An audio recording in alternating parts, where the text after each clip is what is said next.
मित्रांनो आज आपण बघणार आहोत की ई पीक पाहणी जर आपल्या स्वतःला करायची असेल तर आपल्याला काय करावे लागेल. कारण मित्रांनो यावर्षी नियम बदललेला आहे की आता ई पीक पाहणी हे ई पीक पाहणी सहाय्यकालाच करायला जमणार आहे, कोणाही ला करायला जमणार नाही. पूर्वी कसं होतं मित्रांनो, जे काही शेतकरी अँड्रॉइड युजर असेल त्याला प्रत्येकाला आपल्या स्मार्टफोनमध्ये एक ॲप मिळायची ई पीक पाहणी, आणि कोणताही शेतकरी ई पीक पाहणी सहजच करू शकत होता.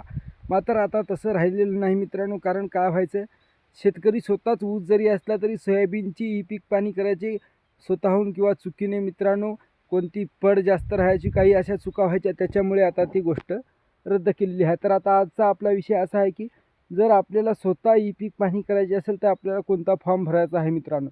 तर मित्रांनो आता एक असे फॉर्म भरणं चालू आहे की ई पीक पाहणी सहाय्यक आपल्याला व्हायची इच्छा जर असेल तर आपण यूट्यूबवर बरेच व्हिडिओ उपलब्ध आहेत मित्रांनो. 5 ते 10 मिनिटाचं काम आहे, ते पाहून तुम्ही सहजच फॉर्म भरू शकता.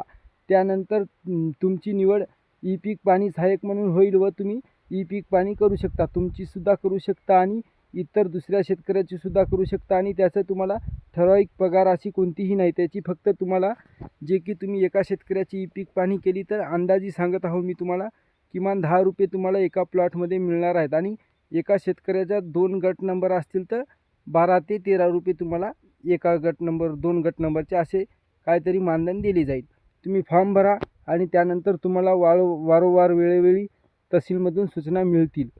तर लाईक, सबस्क्राईब, धन्यवाद. यूट्यूबवर बरेच व्हिडिओ उपलब्ध आहेत. तुम्ही सरळ मराठीमध्ये टाईप करा की ई पीक पाहणी सहाय्यक कसे व्हायचे. तुम्हाला एकापेक्षा एक व्हिडिओ मिळतील. कोणतेही व्हिडिओ पाहून तुम्ही हा फॉर्म भरून घ्या.